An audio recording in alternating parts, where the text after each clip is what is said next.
चूरू से जो सांसद चुनाव लड़ रहे हैं राहुल जी कसवा, वो बीजेपी में हुआ करते थे। उन्होंने एक शब्द भी बलात्कारियों के खिलाफ बोलना उचित नहीं समझा। वो जाटों की लड़कियां थी, हमने कहा ये जाटों के नहीं, ये किसान परिवार से आती है और भारत के लिए स्वर्ण पदक जीत के लाई है, तो ये हमारे सब पूरे भारत की बहन है, पूरे भारत की बेटियां हैं, हमें इनका आदर करना चाहिए।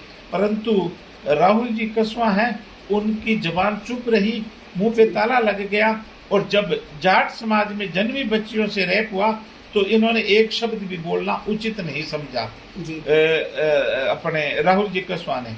और जब 2015 में जब डांगावा से 5 दलितों का, मेघवालों का कत्लेआम हुआ, तो उस वक्त राहुल जी कसवा मेंबर ऑफ पार्लियामेंट हुआ करते थे। ना तो ये एक शब्द बोले, ना इनकी माता जी एक शब्द बोली उन 5 दलित हत्याओं पे, और 6 लेडीजों के साथ में बहुत दुर्व्यवहार हुआ था, उस पे भी इन्होंने जबान नहीं खोली। चाहे राहुल जी उस वक्त में एमपी थे, इनके फादर 4 बार एमपी रह चुके हैं, उन्होंने भी अपना कोई वक्तव्य नहीं दिया। उससे पहले जब 1992 में कुमेर कांड में भरतपुर जिला में हमारे समाज के 17 आदमियों का कत्ल हुआ था, तो उस वक्त Ram Singh ji member of parliament हुआ करते थे, तो उनकी जबान चुप रही।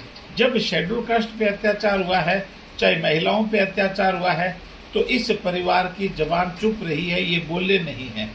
और अब ये किसान कर रहे हैं, तो मैं ये पूछना चाहता हूँ कि विनेश फोगाट हो या साक्षी मलिक हो, ये जाट समाज में या किसान परिवार में जन्मी बच्चियां जब अपने खिलाफ देश शोषण के मामले को लेकर धरने पे बैठी थी, तो ये लोग राम सिंह जी हों चाहे इनके सुपुत्र member of parliament Rahul ji कसवा हो, ये चुप क्यों रहे?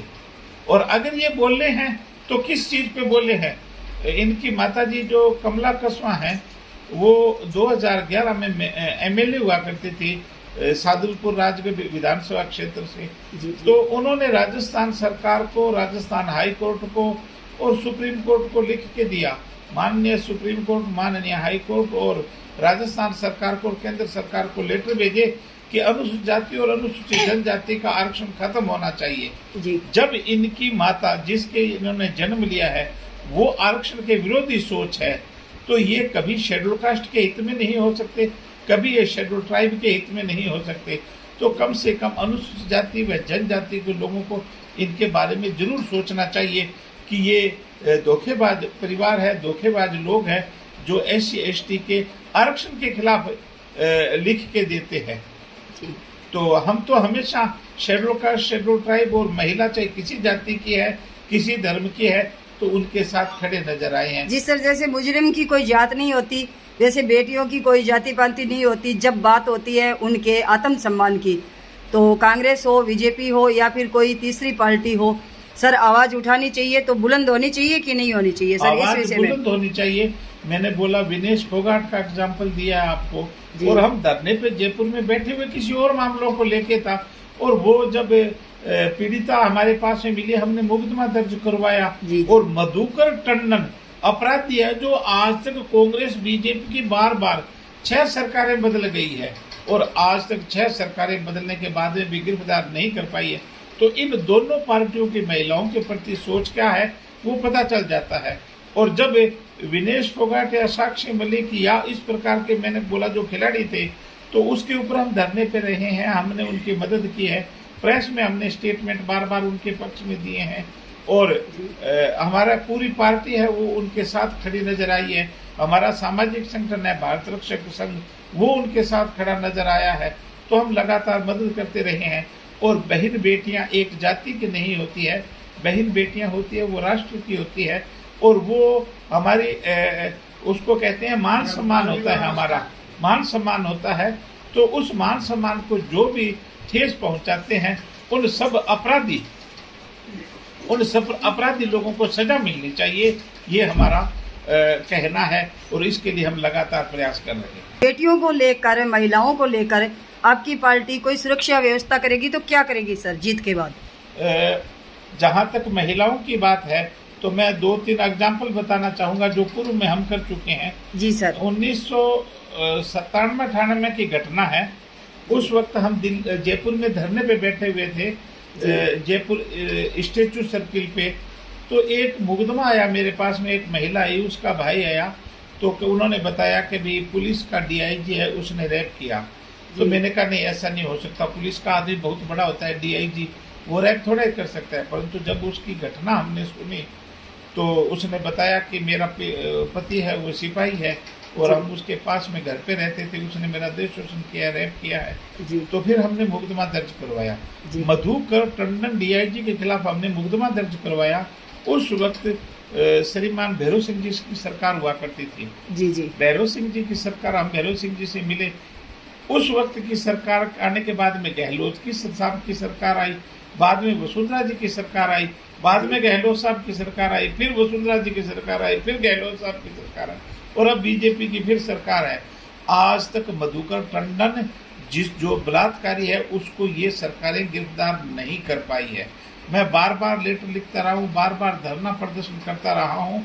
तो जब महिलाओं की बात आती है तो ये जुल्म करने वालों के बीजेपी और कांग्रेस के लोग उनके साथ खड़े नजर आते हैं। रैप करने वालों के साथ में मधुकर टंडन का एग्जाम्पल आपके सामने मैंने दिया है जी। दूसरा, कांग्रेस का शासन था और सरदार साहब थाने में एक शेड्यूल कास्ट के आदमी को पीट के मार दिया था नए सामंतवादियों ने, और एक महिला से दुष्कर्म की घटना हुई थी। उस महिला को मैं जयपुर ले गया, मुकदमा दर्ज करवाया और 8 पुलिस वालों को सरकार ने सस्पेंड किया। परंतु 1 साल बाद में उस मामले को रफा दफा करके एफआईआर लगा दी। कांग्रेस सरकार है उसने बलात्कारियों का साथ दिया और हम लोगों ने जगह जगह धरना प्रदर्शन किया। उस मामले में चूरू का एसपी था, वो भी एपीओ हुआ था।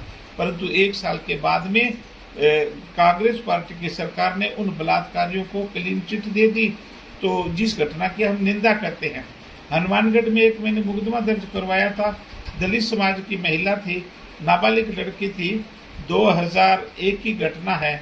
तो उसमें 22 आदमियों का चालान किया था पुलिस में, हमने धरना प्रदर्शन किया और ये कत्ल किए गए थे। और सारायण गांव है तारानगर तहसील में, वहाँ हमारे मेघवाल समाज के आदमी का कत्ल हुआ था। तो वो नए सामंतवादी है, उन्होंने किया था।